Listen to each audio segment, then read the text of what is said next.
Just waiting for that. Oh, and we're on. We're on. Wunderbar, wunderbar. Okay, so we're looking at an infographic on the Indian Mutiny. Now, I'm very simply going to look at the causes, okay, the events and the consequences. Now, what you need to do, you need to go to your Google Classrooms and you need to get the Google Docs down and you need to make some notes, okay? That's essential because I'm effectively giving you a very academic lecture, all right, on the causes and the events and the consequences of the Indian Mutiny.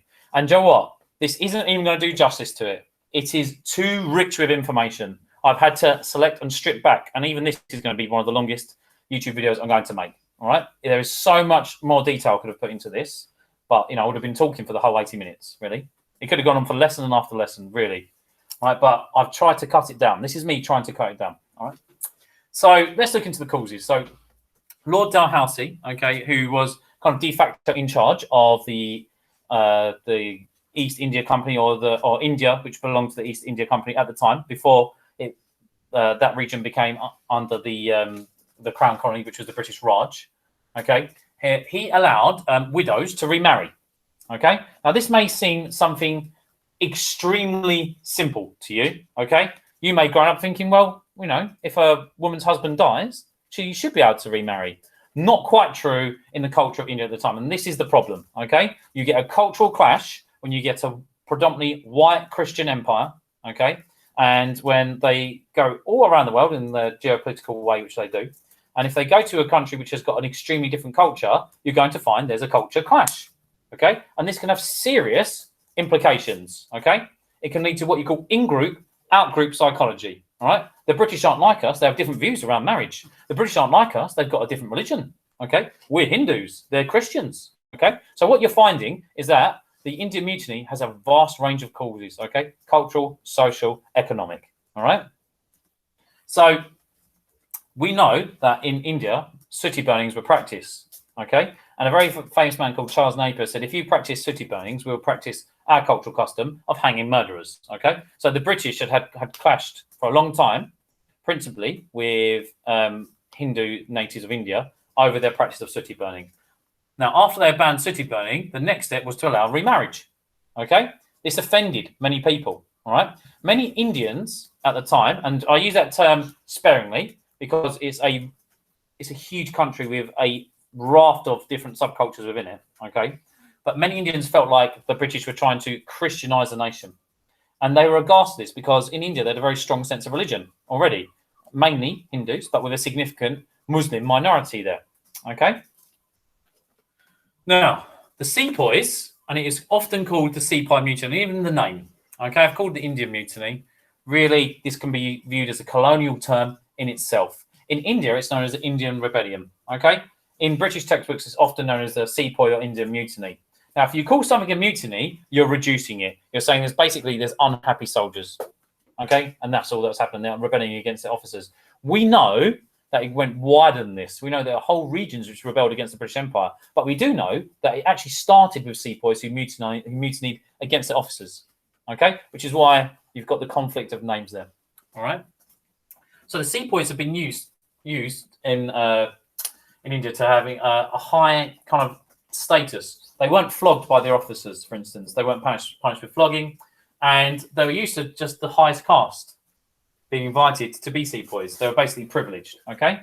Only basically princelings or men from the Brahmin families, which are the highest caste, were invited, okay? But then the British absorbed Nepal into the British Empire, and the Nepalese Gurkhas were very famous for their ferocity, and they were deemed to be lower caste by many of the sepoys.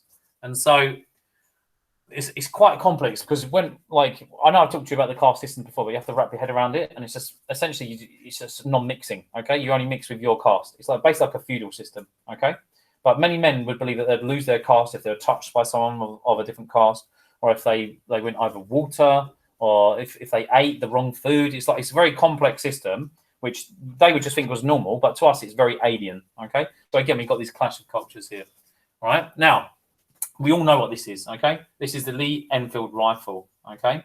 Now, the Enfield Rifle is a great symbol for this Indian rebellion/mutiny, okay? Because what it really does, it symbolizes the religious differences that were felt by the Indian sepoys and the British officers. Okay. Now, a British officer would have no problem, or your average British male would have no problem with lacing your ammunition with the grease of cow and pig fat.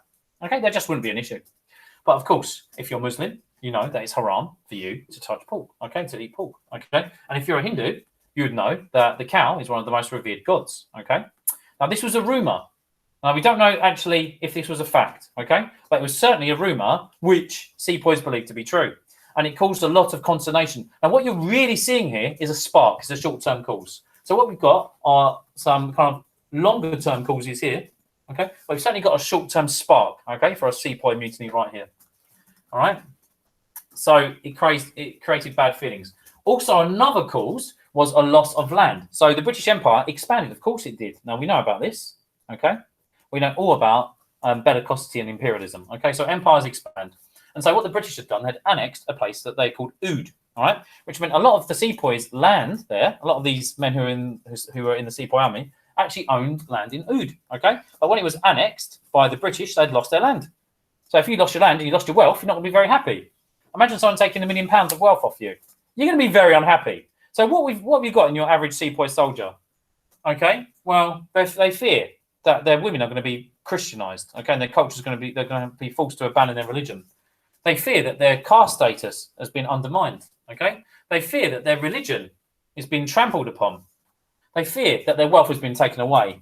So what we can see is a range of social, economic, and cultural causes, okay, for the Indian Mutiny. Right, so those are really the causes. Now, let's look at the events. Let's see where this manifests and where this goes. So just moving on. Is that going to move? There we go. Okay. So, right, the first person we look at is the big name. Okay, it's a name that should be on the tip of everyone's lips, and everyone should know him because we looked at him before. But essentially, what we're looking at is Mangle Pandy. Mangle Pandy is lionized in Indian culture today. Now, I had the great opportunity of when I went to Cyprus on holiday. I had an Indian waitress. Okay, and I just got into a conversation with her, and I said, "Do you know who Mangle Pandy is?" I said, "Of course I know who he is. He's a hero of my nation. Okay, he's the man that first spilled blood for India." Okay, all right. So if you speak to many people in India, he's the man that led the rebellion. Now, when this is a bit of a bold claim, I'm going to be honest, and I'm not. I try to not look at this through the lenses of a British man, but just as like an objective historian. Did he lead the revolt? That's a bit of a stretch. Okay, right. He certainly incited a mutiny. He certainly rebelled against his officers and attacked them, and no one joined in and helped them. But nor did many of the other sepoys try to stop him. Okay. So essentially, he attacked the East India Company's officers. One of the officers ordered him to stop, and ordered other Indian sepoys to stop him. So the Indian sepoys were kind of a bit shocked by what was going on. They neither helped and nor hindered him. Okay, they just let him get on with attacking the British officers. He tried to commit suicide. Because he realised that no one was coming to his aid after he attacked those officers, and he wanted to die on his own terms. And so he turned his rifle butt against himself and tried to shoot himself by putting his toe on the trigger. Now, he shot himself with a non-fatal wound and his jacket set fire, but he did not die. Now, in a film about him, okay, and I don't know how true this is. This, again, could just be a film like embellishing things like you see a British officer begging him to say that he was on drugs, okay? And he was suspected that he was on drugs. There are sources which says that he was, okay? I don't know if that's true again, okay? It could be just the British trying to malign him. Okay, to say that his actions were the actions of a crazy lone gunman rather than something more political and serious. But he was hung. He refused to recant. He refused to say that he was on drugs, and he was hung and he was found guilty. Okay, and he met his death bravely in that way. Someone must die for India. Why not let it be me? Okay, it's his attitude at the very least. Certainly, it was a line in a film. Again, don't know if he said it, okay? But he certainly refused to recant, and so he was hung, all right? So this man is a martyr, okay, of India, all right? He's on a stamp, okay? That's a big deal. If you're on a stamp, you're a big deal in a country, okay? Look who's on our stamp, Queen Elizabeth, okay? All right, who is the head of state. So he's a big deal in India, okay? The first man that died for India. Right, so moving on. Right, now look, when we call it an Indian Mutiny, was it? Was it an Indian Mutiny? Now, these black states here are the states that actually rebelled, okay? And their armies, okay? So this is the states in rebellion, states loyal to the British Army in rebellion, states aiding the British. So what you see actually is a lot of states in India actually fought against the rebels. Now, you should be asking yourself, why would they do that? Why would they fight against the rebels? Well, of course, old enmities. Don't think that a lot of states in India were unhappy with British rule. A lot of them were quite happy. Okay, they were protected by the mightiest empire in the world. They're allowed to trade. They're allowed to maintain a high degree of control with the princely states. Okay, so there was a lot of regions that were quite happy under British rule. So don't think that everything was against the British. And you see quite a lot of neutral states as well. All right. So very few states actually were in open rebellion. So when we call it the Indian Mutiny, what I said to you earlier was that, well, India wasn't a united country. India didn't really exist. You've got different castes, different languages, different religions, different regions. Okay. So this event, can we call it Indian Mutiny? Okay, it's something that's good to question. Now, moving on. All right, and this is quite interesting. The Siege of Delhi. Okay, so Delhi, as you would know, is the capital of India. It's one of the most populous cities in India. It's a very, very, very important strategic city. And so what we see is an immense battle for this city, which is conducted, and there is a siege. Okay. Now, what's interesting about this siege is who was sieging who. Okay, so you've got the British colonial troops. Okay, that are fighting against these rebellious sepoys, and actually, the British were supposed to be sieging the sepoys in Delhi, but the British soldiers were outnumbered, and then it actually became that the besiegers were besieged themselves by the Indian soldiers. Now, luckily, despite the fact they're outnumbered, they were able to be reinforced. Okay, because there was a Punjab column of the British, Sikh, and Pakhtun soldiers under John Nicholson, and they reinforced them. Okay, and essentially, they then conducted a counter siege when they were trying to siege, but they were besieged themselves. And to cut a long story short, they won. Okay, they took Delhi. Okay, and that's extremely important. All right, it's one of the most important cities there. So in the Siege of Delhi, okay, I know it's a bit of a convoluted story, but basically, it's a victory to the British. Now, that's really symbolically important, isn't it? Okay, one of the most popular cities in India, falling right towards the start. All right, not able to hold out. All right, against the British colonial troops there. All right, so moving on, we see something go quite badly for the British, and it's called the Siege of Konpour. And what we see is a massacre. Okay, massacre. Now, when you hear the word Siege of Konpour, you should think of British women and children being massacred. Okay? That's the first thing that you should think of. So, and complicit in this is this man. Now, this is a new name, actually.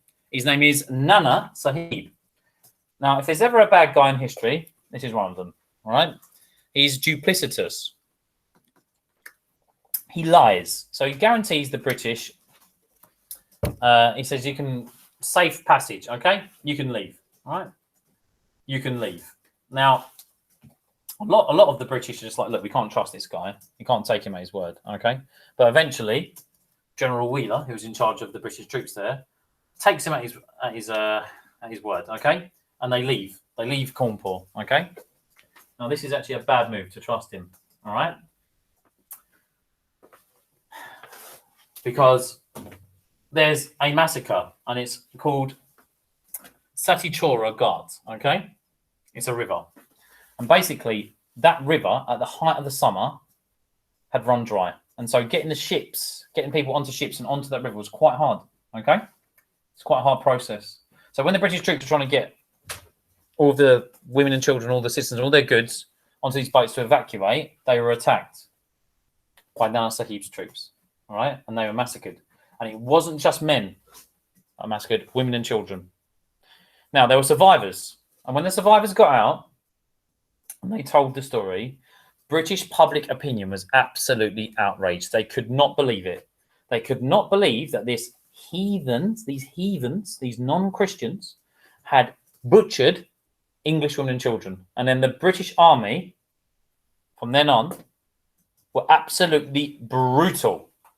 And when I say brutal, I mean brutal. They would shoot men from cannon. Okay? They would hang men without trial. Many Indian women were flogged and raped. Okay? And there are stories of British soldiers laughing as Indian women would beg for their lives. Okay? And this happened in village after village are in the regions which essentially were in rebellion to the British. So it had massive consequences. Right, now, this man here, Hodson of Hodson's Horse, okay, an extremely famous man, a very dedicated, patriotic British officer. Now, he's famous, very famous, okay, for two reasons, or actually three, really, okay. Now, one of them is that he made his name by running dispatches, and he made 152 miles in 72 hours. And he was supposed to be such a phenomenal horse rider, he could ride a horse while asleep. Can you believe it? He was able to fall asleep in the saddle, all right? Which might be able to be why he was able to run so far. But making 152 miles on horseback in 72 hours is an amazing feat. Okay, like you'd have. I don't think you realise. Like I don't know if anyone's ever ridden a horse in here, but yeah, and like it takes a high degree of fitness, doesn't it? Because holding on is actually quite difficult. It isn't just like it's easy to sit on a horse. Okay, right. So if you imagine that you made 152 miles in 72 hours, if you've got any idea of how hard that is, it's an amazing physical feat. Okay, obviously it's harder on the horse doing the running. I'm not going to lie, right? But it's still hard for a man to even sit for that long. Okay, so because of this, he gets a name for himself and is extremely respected. Now, he does something even more. He does something even. He basically goes to the Mughal emperor, the old king of Delhi, okay, and he arrests him. And he does something mega ballsy, okay. He just goes right into the heart of the enemy, okay. And by this time, the sepoys have realised that they've lost. And this symbol, the Mughal emperor, okay, the symbolic leader, shall we say, of this mutiny or this uprising or rebellion, they kind of realise that the game's up, okay. And he just goes in with 50 men, okay, on horseback, and all the Indian soldiers start to disarm. They just disarm themselves. He orders them to disarm, and they do it. Okay? He gets the Mughal emperor, he gets him to surrender. Okay, but more than this, okay? His sons refuse to surrender. So what does he do? What's his solution? He kills them. He kills them all. Okay?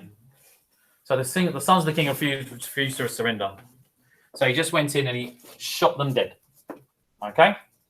Hodson of Hodson's Horse. An extremely brutal man. Okay? And part of the reason that he did this was to deny a bloodline. Because obviously, this Mughal emperor was a symbol of rebellion. Okay? The sepoys, when they first mutinied against the British officers, they went to him and said, "Will you lead our rebellion? Will you be the face of the rebellion?" Okay? Now, the British could not have a dynasty of rebellion, okay? And so William Hodson, he may have acted arbitrarily. It may have just been a thing that happened down to chance, but he's executing essentially a royal dynasty, a whole royal dynasty. Was that an extremely brutal move? Was that condoned by the British Empire? Is this what the British Empire really wanted to be? Okay? Interesting questions. So, more than this. Okay, now if history's ever cool, all right, it's when it smiles upon brave women. Okay, and history often smiles upon brave women. And when you look at Rani Lakshmi Bai, okay, my mind. Now I've got something wrong. I think I said that the British Empire had killed her husband. That wasn't true. Okay, that wasn't true. I don't know why I do commentate. We get misconception in history all the time. Okay, but essentially she was affected by something called the Doctrine of Lapse, and that's a really important word that you need to write down. Okay, the Doctrine of Lapse, and this was a law that the British had that when a region, which was kind of ruled by a prince or a kind of chieftain type figure, if they had no male heir, okay, that would go under British rule. All right, and so she's also known as Rani of Jhansi, and so Jhansi was her region. Okay, and when her husband died, she had essentially adopted a young boy and believed that should be the next chief prince of Jhansi. But the British had rejected that, okay? Now, during the uprising, at first she remained loyal to the British, all right? At first she was loyal to the British, but quite soon she started to fight against them, okay?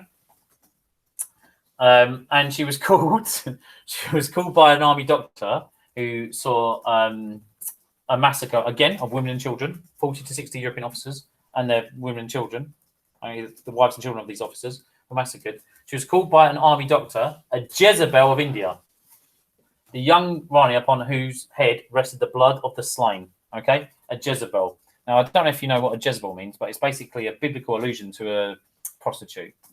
Okay, so this source is maybe characteristic of how people saw their enemies at the time, or I don't know. It did make me smirk when I saw the insult. Anyway, okay. Now, did she just give up? No, she didn't. Okay, she basically fights. She's a warrior princess, which is pretty cool. She fights to the death. Okay, she doesn't give up. Jhansi's attacked, and she's found bloodied. Okay, by a British soldier, and the British soldier was like, "Are you Rani Lakshmi Bai?" And apparently, she tried to kill him, and so he had to slay her on the street. So she died fighting. All right. Now, if that's not a cool little narrative in history, I don't know what it is. Like warrior princess fights to the death. Like, and this is why, again, she's remembered by a lot of Indian citizens because of her patriotism, because of her love for her country, because of unwillingness to surrender when so many others did. All right. So she's a standout figure, a very interesting figure. Some really, really good names. Okay. Right, and sorry, there's another story. It's basically when she was killed, she got her body. She didn't want the British to capture it, so she got a hermit, which is like a local introvert who doesn't really speak to anyone. This one themselves to burn her body. There's a little kind of like almost like fairy tale notion, okay, about her. But I think this is a really interesting era of history. Right, so those are the events. Now, consequences. Now, this is a massive quote. But when I talk about the inhumanities of the British Empire, this is something that comes to mind. So look, Joe, I'm actually just going to read it. I'm just going to read. So look at this source here. The British victors retaliated against the civilians at Fatehpur by sacking villages, raping women, killing children, and hanging hundreds of men. So much for the civilizing mission. You know, I thought murderers were hung. That's what Charles Napier said. When the people of Konpour heard this, they feared similar retaliation at Fatehpur, for example. When the English defeat the enemy, the officers ordered a mass-scale killing of the rebels and citizens on the spot. General Neil had also ordered hanging parties. No evidence was sought, and none was given before executing the victim. Oh, but when the British had the war with the Zulus, we said, no, you can't just put people to death. You have to put people to a fair trial. Do we see that here? No, we're not. So all the good things about the British Empire, like the rule of law and a right to a fair trial, are being ignored. Okay. When the 78th Highlanders moved to another village, they caught 140 men, women and children. They selected 60 men from the group, forced them to build the gallows of wooden logs taken from the burning homes. So they'd razed their village. Yeah, so they'd set their villages on fire. They then chose 10 men of the group and hanged them without any evidence or trial. For others, they reserved the flogging and beating to teach them a lesson. At one of the villages, about 2,000 villagers armed only with their lathis, wooden canes, turned out in protest. They stood up to face the 78th Highlanders. The British troops surrounded them and set their village on fire. The villagers trying to escape were shot to death. One soldier describes the incident thus: "We took 18 of them prisoners. They were all tied together, and we fired a volley at them and shot them on the spot. Stringing and shooting the men in front of their family was a sport for the troops. Was a sport the troops enjoyed. Watching women stooping and begging for their lives of their men seemed to thrill the young soldiers and their officers. The prisoners were made to stand under the hot summer sun for hours until they fainted. It was easy to flog them when they were half conscious. Otherwise, they would squirm and make it hard to strike. Flogging invariably ended in the killing of the victims. The English wanted to break the faith of their Hindu and Muslim prisoners, often force-feeding them pork and beef." Okay. So what you're looking at is a definite inhumanity. Okay. These are war crimes. Okay. There's no two ways about it. And the civilizing mission seems to be ignored. All right. I think that says everything there. Now, consequences. One majorly important thing is we say goodbye to the East Indian Company, a chartered company. Now, as we know, these really kind of come to an end, with the exception of George Goldie, okay, in Niger. All right.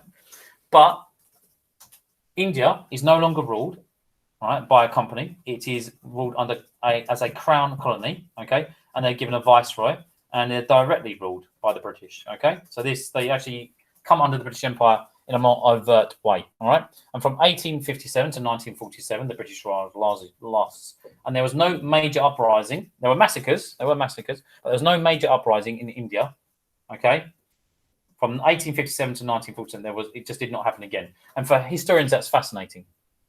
Okay. Now, what we have to wonder is, was it the brutality of the British? Did it literally scare? Did it scare those people in India? And when I talk about deaths, we're not even looking at the impact of poor harvests and famines. Okay, 150,000 people died in Oud alone. All right, due to the poor harvests and famines, which are a net consequence of war. Okay, when you have wars, peasants have to fight. They stop farming their land. They can't produce food. More people die. Okay, that's just a fact.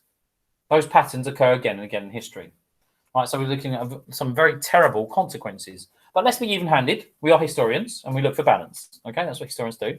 So let's look on the other side of this argument. Okay, well, look who we've got. Clemency Canning. And when I look at this cartoon, I always think, like Canning was derided by the British press by being fair. He said, no, we're going to stop all these arbitrary murders and executions. There will be only people will only be executed if they're guilty. And for that, he was derided in the press, in the British press, as being a bit too soft. Okay, for not wishing to kill innocent people. He was derided as being a bit too soft, okay? But he did some very important things, okay? Now, he established the first free modern universities in India, okay? The golden age of the British Raj, this is called. The golden age of the British Raj, okay? So he sets up the first free universities, which still exist today. It's 2021. Now, if that's not an amazing bit of continuity, I don't know what is, all right? And also, he continues with railway building, which Lord Dalhousie had already started. Okay, so Dalhousie had actually really invested into India. Now, you could say that the railways are a brilliant thing, right? You can't deny that the railways were an engineering marvel and brilliant. But a lot of Indian historians look at this and think, well, it was just a way for the British to extract wealth more quickly out of the country. So again, balance within balance. Okay, balance within balance there. So you have to look at this now. Why did Indians no longer rebel? Was it because the British, did this great civilizing mission, okay, and built all this great infrastructure, universities and railways? Okay, is that why there was never an Indian rebellion again between 1857 and 1890? Or was it because, right, they were so brutalized by that terrible violence that they were just so scared? And what you don't know about what it's like to live in war. Now, my wife's family, they lived through war in Cyprus. And they tell you stories, yeah? They'll make the hairs on your neck stand up, okay? Really horrible war stories of war atrocities in Cyprus, okay? People being shot in the leg because they're professional footballers in the middle of the night, shooting their kneecaps out. Babies being thrown down wells, okay? Men and young boys being executed in front of their mothers, okay? Women being raped, all right? It's all stories that are told in Cyprus, okay? Now, that case in India would be like 1,000 times over. Imagine seeing your best friend executed at the point of a cannon. That memory would never leave you, okay? Imagine seeing it and just how horrendous that would be. Okay, so we have to genuinely look at those war crimes that the British committed in India. And let's be honest, the sepoys committed them too, all right? There's war crimes on both sides, all right? But why was there never another uprising? Okay, and that's really like the question that we need to think about. Right, I'm going to stop this recording here. Thank you very much. Thank you. Right, and stop recording. Right, stop, I say.